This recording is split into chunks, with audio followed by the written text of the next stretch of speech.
인간과 본성 14주 2차 시합시다. 폭력은 전염성이 강하다 이렇게 했죠. 그 부분 했고, 폭력은 사람들이 폭력을 억제한다고 믿는 장애물마저 오히려 자신의 작용수단으로 바꿔버리더라. 폭력은 그것을 끄기 위해 그 위에 던져지는 모든 것마저 삼켜버리는 불길과 비슷하다 이렇게 어떤 그 전염성의 문제, 폭력의 전염성의 문제. 그러니까 소위 이제 집단 광기란 말도 이렇게 하잖아요. 그 좀 오래전에 미국의 LA에서 흑인들의 어떤 그 집단 그 폭동 사태가 있었잖아요. 그게 이제 주로 아시아계, 특히 한국인 상점들이 그 어떤 폭력의 대상이 되곤 했어요. 그러니까 하나 일단 집단 관계죠. 이렇게 폭력이 전염성이 강하고, 물론 이제 그 사람들은 그러니까 그 이런 흑인 사회와 한국인 사회가 충분하게 서로에 대한 문화적 차이를 이해하고 서로 이렇게 충분히 소통하지 못한 뭐 그런 어떤 요인이 있겠죠. 그러니까 그 백인들에 대한, 그러니까 백인들에 의한 그 인종차별의 상태가 이제 유색인종, 뭐 흑인이나 뭐 한국인이나 크게 다를 바 없는데, 그 중에 가장 어떤 그 억눌림을 당한 소수자로서의 흑인들이 자기들보다 힘이 더 강한 백인 집단회가 아니라 그들과 뭐 거의 비슷한 사회적 위치에 있는 뭐 이런 그 아시아계, 특히 우리 한국 그 상점들을 약탈하고 뭐 불지르고 이런 LA 폭동 사태를 예전에 한번 겪었거든요. 그러니까 이제 한국 사람들이 또 백인들을 무시한다고 자기들은 또 뭐 어떤 믿었던 뭐 측면이 있었겠죠. 이게 이제 하여튼 뭐 폭력은 이렇게 전염성이 강하다는 얘기입니다. 그 다음에 그 이제 희생양 메커니즘으로 바로 들어갑시다. 원시사회에서 결정적으로 중요한 문제는 폭력으로 인해서 공동체가 파멸하지 않도록 폭력을 통제하고 해결하는 일이었어요. 그래서 폭력으로 인한 어떤 연쇄적 복수를 피하기 위한 방법이 세 가지. 다시 말해서 이제 현대 근대 국가는 폭력을, 개인 간의 폭력을 어때요? 그러니까 사적 복수를 못하게 금지하고 있죠. 그것을 국가의 공권력을 통해서 이제 대신 뭐 재판이라고 하는 사법적 절차를 통해서 그 어떤 정의를 이제 실현하죠. 일테면. 근데 이제 되게 우리나라 그 판결을 보면 그 소위 국민의 보편적인 법 감정에 미치지 못하는 경우가 굉장히 많아요. 뭐 성폭행이라든가 뭐 살인이라든가 이런 그 중요한 범죄에 대해서도 충분하게 이렇게면 처벌을 가하는 경우가 그 그렇지 않은 경우가 덜어 있어서 상당히 비난을 받고 사법에 대한 불신을 초래하고 그러잖아요. 그런데 이제 원시사회에서도 뭐 그런 문제가 굉장히 중요했겠죠. 그 개인 간의 어떤 그 어떤 폭력의 악순환을 제어하지 않으면 그 소규모 공동체가 지탱할 수 없을 테니까. 그래서 폭력으로 인한 연쇄적 복수를 피하기 위한 방법이 세 가지가 있었는데, 첫째, 희생제의를 통해서 복수심의 방향을 전환시키는 예방조치 방법. 희생제의 나왔습니다. 희생양. 둘째는 타협이나 결투 형식의 재판과 같이 복수를 일정하게 규제하는 방법. 셋째는 치유 효과가 가장 뛰는 재판제도. 이것이 이제 근대 국가가 택하고 있는 게 이 재판제도지요. 그러나 이제 원시 사회는 폭력을 예방하고 지혜는 재판과 같은 사법제도가 없었으니까 복수의 악순환이 거듭될 수밖에 없었다는 얘기예요. 그래서 원시 사회에서 폭력에 대한 효과적인 예방 수단이 뭐였냐? 희생제의. 그러니까 뭐 고대 종교에서 폭력을 물리치는 것은 폭력에 대한 금기와 제의들. 그 다음에 이제 희생 번제로 이를테면 뭐 양이라든가 이렇게 살아있는 양 갖다가 바치거나 그랬잖아요. 그 다음에 이제 지라르가 말하는 폭력의 두 가지 차원, 내재적 폭력과 초석적 폭력. 상당히 중요한 개념이긴 한데, 여러분이 뭐 이 내용 다 그냥 내가 이해해버리겠다라고 뭐 그렇게 결심하지 않아도 상관없어요. 그냥 가볍게 보면 됩니다. 내재적 폭력. 공동체 이론들 사이에서 욕망의 상호작용에 의해 발생하는 내부적 폭력이다 그 말이에요. 다른 하나는 이 폭력을 제거하고 질서를 회복하기 위한 집단적 해결책으로서 초석적 폭력. 이제 이게 초석이라고 하는 게 뭡니까? 어떤 건물을 세웠을 때 돌을 해놓고 이제 누구에 의해서 이 건물이 뭐 지어졌다거나 이렇게 기둥을 세우죠. 이게 이제 초석 기반이 됐다. 기반 그 말이에요. 내재적 폭력은 모방적 폭력, 초석적 폭력은 희생적 폭력. 자, 그래서 이제 초석적 폭력은 이제 그러니까 하나의 공동체가 지속적으로 존속하고 이렇게 유지하기 위해서는 집단의 폭력, 그러니까 소위 말하면 어떤 희생양에 대한 집단적인 폭력이 필연적으로 요구됐다 이런 얘기죠. 그래서 이제 뭐 신들에게 바치는 희생제가 초석적 폭력의 어떤 모방이다 뭐 이런 얘기를 하고 있고, 그래서 이제 뭐 사회계약서로 우리가 그 공부를 한 적이 있죠. 이를테면 만인에 대한 만인의 투쟁이 나왔네. 홉스의 만인에 대한 만인의 투쟁. 그러니까 홉스가 뭐라고 그랬습니까?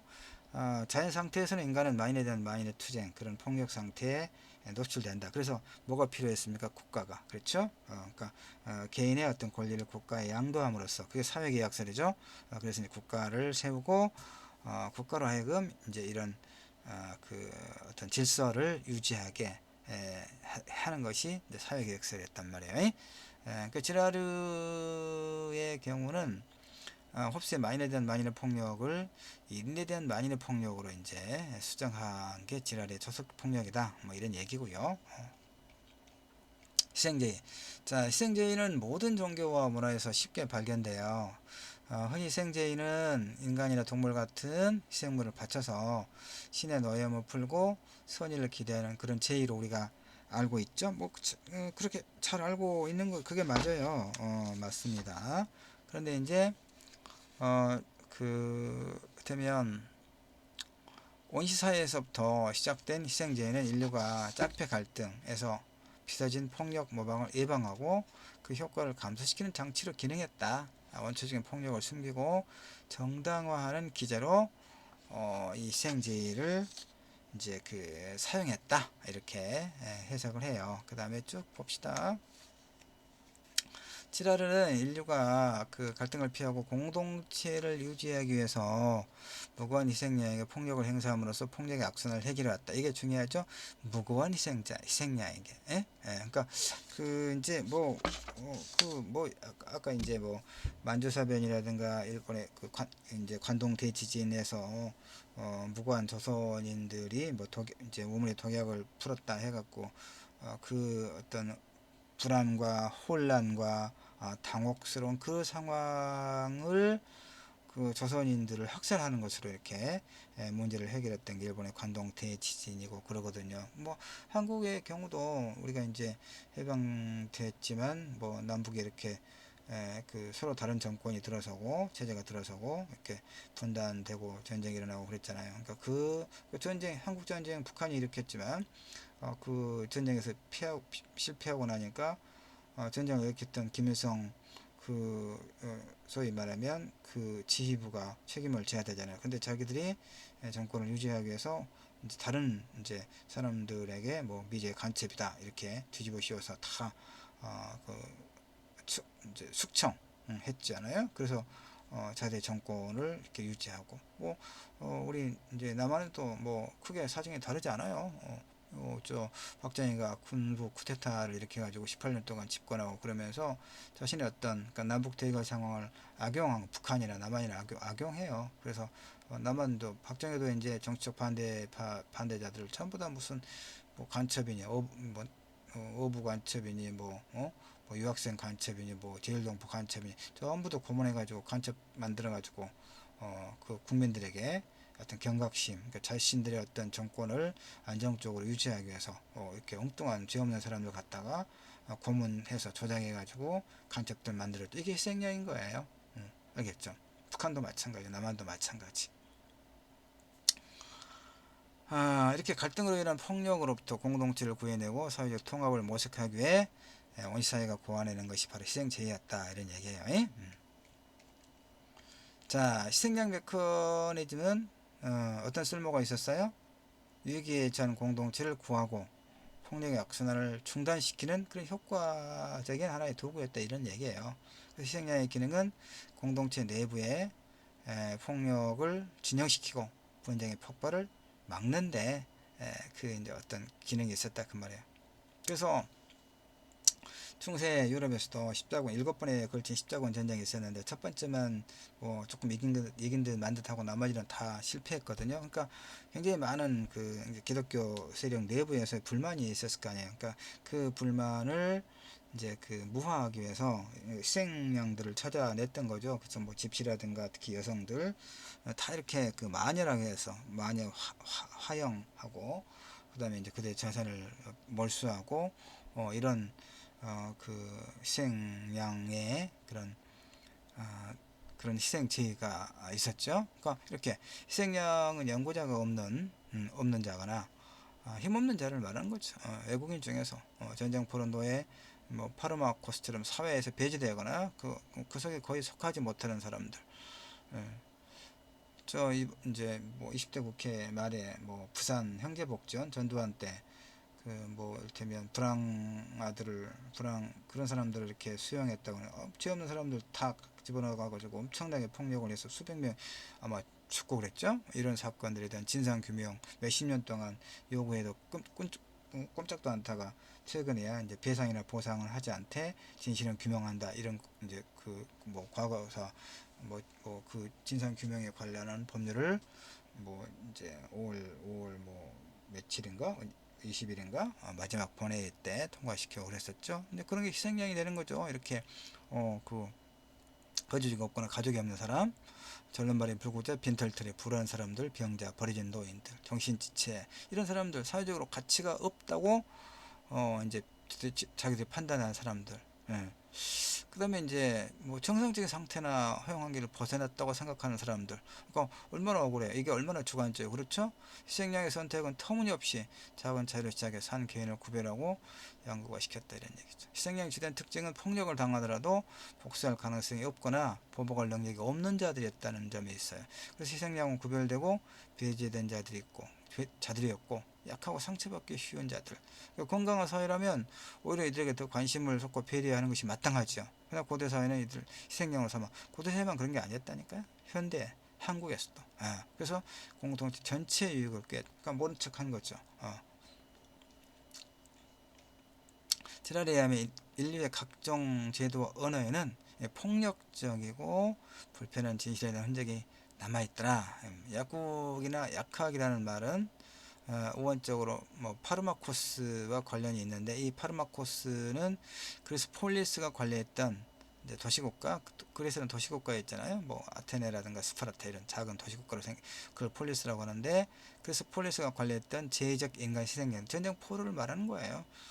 폴리스가 위기에 닥칠 때마다 그들이 희생양으로 처형되고 그 로마 제정시대 로마와 관련된 그 뭐 스파르타쿠스인가 이런 그 제목의 영화들 보면 전쟁 포로로 잡힌 그 이제 적의 뭐 장군이나 이런 사람들을 소위 이제 검투사로 훈련을 시켜서 그 원형 경기장에서 로마 사람들이 이렇게 지켜보는 앞에서 서로를 죽이잖아요. 그럼 죽여라 그렇게 와 손을 이렇게 하고 그 얼마나 비인간적입니까? 근데 그 로마 사람들에게 시민 자기들 내부의 어떤 공동체의 결속 이걸 꾀하기 위해서 그 무고한 사람들을 짐승처럼 서로 죽고 죽이게 만드는 그런 이제 검투 시합을 하게 하고 그들은 환호하고 그랬다는 얘기죠. 하여튼 이 그들의 희생을 통해서 이 그 희생양들 공동체 안의 분쟁, 경쟁, 질투심 이런 질병을 치유하고 공동체의 조화와 사회적 통합을 강화시키는 치료제로 삼았다 이런 얘기죠. 검투사들 나왔네요. 자, 소수자들이 흘린 피해 희생 위에 세운 평화는 진정한 평화라고 말할 수 없죠. 공동체를 위한 자발적 희생이 아니라 난 자발적 희생이라고 하는 것도 사실은 뭐 우리가 그 이런 말 많이 해요. 다스를 위해서 뭐 소수의 일부의 희생은 뭐 어쩔 수 없다. 근데 나는 그 말 자체가 굉장히 폭력적이라고 생각해요. 그 어쩔 수 없는 소수가 누군가요? 응? 그렇게 말하는 사람들이 아니고, 자기들은 아니란 얘기죠. 그 사회 어떤 경제적이나 정치적, 하다못해 뭐 주먹이라도 세거나 이런 힘을 가지고 있는 사람들은 그 소수자가 그 희생양이 아니란 얘기죠. 그러니까 사회 경제적으로 어떤 물리적으로 힘이 없는 이런 사람들이 이를테면 다수를 위해서 불가피한 희생이다 이렇게 하고 있죠. 나는 그래서 그걸 굉장히 폭력적으로 보고 나는 그 용인을 하지 않는 그런 사람이에요. 왜 내가 희생양이 돼야 되느냐 이런 얘기죠. 물론 이제 뭐 가족이라든가 내가 사랑하는 사람을 위해서 내가 이제 이를테면 자발적인 어떤 희생이 필요하다면 우리가 선택할 수 있지만 그러니까 다수가 자신들의 이익을 위해 선제적으로 먼저 그 말했죠. 소수를 희생양으로 삼는 것은 아무리 목적이 고상하더라도 정당화되기가 어렵죠. 소수 희생으로 인해 공동체 전체의 유익을 가져왔더라도 도덕적으로 폭력이 인리적 문제 보는 겁니다.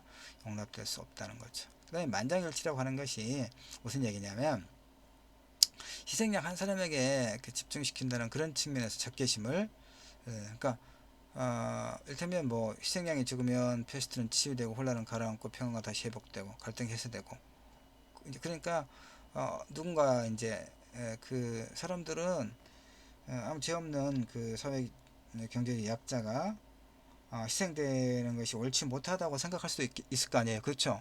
근데 그 희생자가 필요하기 때문에 그래야 나도 안전하기 때문에 그것이 옳지 못하다고는 생각하지만 묵인하는 거예요. 그러니까 바로 그런 의미에서 폭력의 만장일치라는 거 알겠죠? 집단 구성원 전체가 참여하면 만장일치가 생겨 간다 그 말이에요. 만인을 향한 반대는 한 사람을 향한 만인의 반대로 희생양에게 공동체 모두의 폭력을 집중시켜서 분출하는 그런 특징을 가지고 있다라고 르네 지라르가 이야기하고 있습니다. 굉장히 그 해안이죠. 깊이 있게 잘 보고 있다 이런 얘기입니다. 이제 공동체는 그 집단 폭력을 희생양에게 행사하더라. 그로 인해서 공동체는 뭘 얻는다고요? 평화 안정을 회복해요. 무의식적으로 이것이 희생양의 죽음 덕분이라고 딱 여겨요. 그러니까 희생양이 처음에는 죄와 사악함과 연계돼서 희생당하죠. 근데 그 이후에는 이제 성스러움이라 옷을 덧입게 돼요. 이건 무슨 얘기냐면 임진왜란 때 보면 임진왜란은 이제 그 왜군이 조선을 침략해서 7년 동안 정유재란까지 7년 동안 세상에 조선의 전부를 이렇게 휩쓸고 그랬으니 조선의 사람들이 얼마나 고통을 당하고 죽어나오고 그랬겠어요. 특히 이제 여성들은 또 성적 폭력을 당하고 이런 상황에 있었거든요. 근데 그 이제 전쟁이 끝나면 조선 조정에서 무슨 일이 일어나냐면 그 전쟁 전란을 수습해야겠죠. 수습하는 과정에서 정제를 잃은 여성들, 그러니까 그 정제를 지켜서 왜군에게 성폭력을 당하기 전에 이제 그 정제를 지키기 위해서 자결을 하거나 또는 뭐 저 진주 남광의 논개처럼 진주 남광의 논개를 왜 그렇게 높게 숭상합니까? 그 외장을 끼안고 남광물에 같이 이제 투신해서 죽었다 이런 얘기 아닙니까? 그 얘기는 정제를 지켰다는 얘기예요. 그러니까 정제를 지킨 사람들을 숭앙하고 어찌됐든 정제를 지키지 못한 사람들을 이렇게 조선사회에서 이제 회절녀 이렇게 몸을 버린 여자라고 이렇게 완전히 이제 그 천대하는 거예요. 그러면서 이제 뭐 그 정렵비인가요? 비를 세우고 이렇게 그 상을 주고 이런 거예요. 그래서 그게 바로 그 희생된 사람들을 이제 성스러운 어떤 가치 있는 이렇게 에, 세우는 거 이게 그 얘기예요. 알겠죠? 폭력과 성스러움이라고 하는 거. 그 다음에 그 희생양과 폭력 봅시다. 희생양은 공동체 안에 상호 파괴적인 폭력을 해결하기 위해 초석적 만장일치로 고안된 희생물이죠. 이제 이 말이 무슨 말인지 다 알겠죠. 희생 대치의 목적은 작은 폭력을 통해서 더 큰 폭력이 초래하지 않도록 그 어떤 폭력을 속인다. 이런 이제 의미가 있는 겁니다. 그래서 그 여기 봅시다. 희생양의 죽음은 두 가지 결과를 가져오는데, 첫째, 희생양의 죽음으로 사람들의 폭력 욕구는 충족되죠. 공동체의 내적 갈등이 해소되고 공동체 연대의식이 강화되는 그런 측면이 있다는 얘기죠. 둘째, 희생양의 죽음으로 공동체의 구원과 평화가 회복되는 걸 보면서 희생양에게 감사함과 동시에 경외, 존경심을 갖게 돼요. 이런 그 감정적 전이는 집단 체면으로, 집단의 분노와 공격성은 철저히 맹목적이기 때문에 사람들은 집단적 폭력에 전이 옮겨가는 거, 희생양의 신성을 가져왔다는 것을 깨닫지도 못한다는 얘기죠. 희생제의는 공동체 구성원들의 인지불능을 전제로, 인지불능이 그 인지가 이제 뭘 안다는 거죠. 안다, 깨닫다. 그 자체가 가능하지 않은, 이런 것들을 전제로. 하지만 이제 희생양에 대한 폭력이 공동체 내부의 폭력을 일정하게, 임시방편으로 해소할 수는 있겠지만 희생제의 악순환을 근본적으로 해결할 수는 없다는 얘기예요. 근데 뭐 아테네 같은 도시는 희생제의를 위해서 여러 명의 파르마코스가 뭡니까? 그 죄인들, 그 희생 뭐 노예들 잡아놓은 사람들 돈을 들여서 보유하고 있었는데, 전염병이나 기근, 외세 침입, 내부 불안 등의 어떤 재해가 도시를 위협할 때 언제나 집단의 의사대로 이들을 이제 처분하기 위해서 이렇게 파르마코스를 일정하게 이제 그 보유하고 있었다 그 말이에요. 근데 공동체가 내부 갈등이나 분열로 갈등을 겪거나 자연재해나 전쟁과 같은 외부적 문제가 발생할 때마다 희생제의를 통해 이들을 죽임으로써 해결하려는 이런 방식은 희생양 입장에서 너무나 가혹하고 비정한 처사가 아닐 수 없죠. 그렇죠? 인간은 공경으로 갈피를 잡지 못할 때 무력감을 느끼죠. 그런 상태에서 군중은 공동체에서 불순한 요소들을 제거하는데, 이런 사회적 격변을 이용할 생각으로 이제 이를 실행한다 그 말이에요. 파르마코스 노예들, 이런 희생양들을. 자, 이제 이런 문제가 하나 있고요. 그 다음에 뭐 정리를 이제 좀 합시다. 이제 문제는 어떻게 할까의 문제죠. 건강하고 평화로운 공동체라면 소수자들이나 주변인들을 따뜻하게 보듬을 수 있어야 되겠죠. 그들을 공동체 온전한 구성원으로 받아들여서 함께 상생하고 공존을 모색하는 것이 마땅하지요. 우리가 사는 공동체를 더욱 정의롭고 평화로운 곳으로 만들기 위해서는 이런 희생양 메커니즘을 넘어서야 돼요. 그쵸? 누구도 희생양이 돼서는 안 된다는 얘기죠. 그건 정의가 아니죠. 그래서 이제 뭐 여기 뭐 예수의 이제 뭐 이야기를 하고 있는데, 이것은 뭐 종교적 신념에 따라서 뭐 받아들여도 되고 그렇지 않아도 상관없죠. 하여튼 문제는 이제 예수가 표상하는 어떤 그 평화 메시지를 지금 제시하고 있을 뿐이고요. 자, 그래서 이제 결론 제일 마지막에, 우리는 희생양 만들기라는 유혹을 간파하고 이런 폭력의 분출을 조기에 경고하고 차단하도록 힘써야 된다. 그러니까 결국 이거예요. 내가 우리 자신이 내 자신이 그 부당하게 어떤 희생양이 되어서는 안 되겠죠. 그러면 다른 사람도 마찬가지 아니겠어요? 그렇죠? 그러니까 우리는 내가 가치 있는 어떤 존재로 존중받기를 바라는 것만큼 다른 사람들에게도 그 존중받을 가치가 충분히 있다는 그런 당연한 사실을 우리가 인식할 수 있어야 돼요. 그렇다면 나는 다른 사람들에게, 그러니까 내가 폭력의 희생자가 되고 싶지 않듯이 누구든지 폭력의 희생자가 되어서는 안 되겠죠.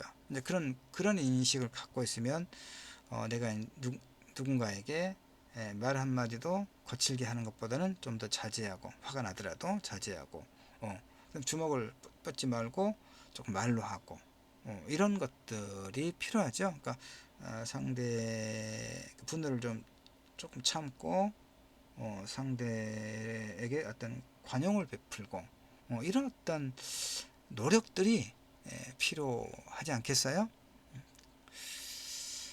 자, 어느 이제 14주 인간과 본성 14주 차는 어쨌든 이 르네 지라리의 희생양 메커니즘과 어떤 모방의 윤리, 모방 메커니즘, 뭐 이런 이론을 갖다가 폭력의 어떤 윤리적 문제, 왜 우리 사회에서 그 소위 갑질, 예, 자신보다 사회 경제 위치가 좀 낮은 또는 물리적으로 힘이 약한 이런 사람들에게 끊임없는 폭력이 이루어지는가 관련해서 한번 살펴보았습니다. 14주 차에는 중간고사 아니지 기말고사를 대체하는 과제를 부여한다고 그랬습니다. 우리 15주차 해야 되는데 14주차 해야 내가 그 시간을 충분히 여유를 갖고 여러분의 리포트를 점검하고 그래서 점검할 수 있고 그래서 14주차에 과제를 내줍니다. 과제방 여러분 확인하고 그러길 바랍니다. 수고하셨습니다.